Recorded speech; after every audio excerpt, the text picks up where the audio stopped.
Olá! Você sabe o que é o bruxismo?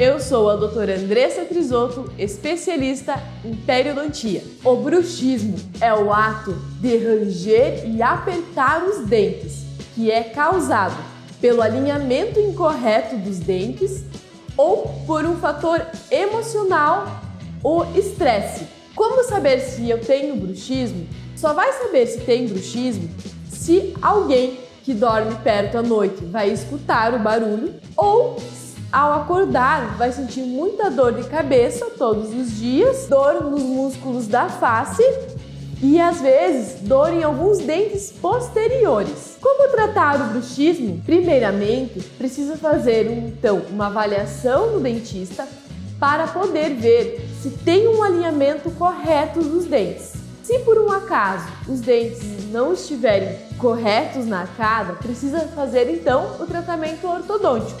Se a mordida estiver correta, o segundo caso seria usar um dispositivo para dormir à noite, que chamamos então de placa mil relaxante ou placa de bruxismo. Procure um cirurgião dentista capacitado e faça uma avaliação.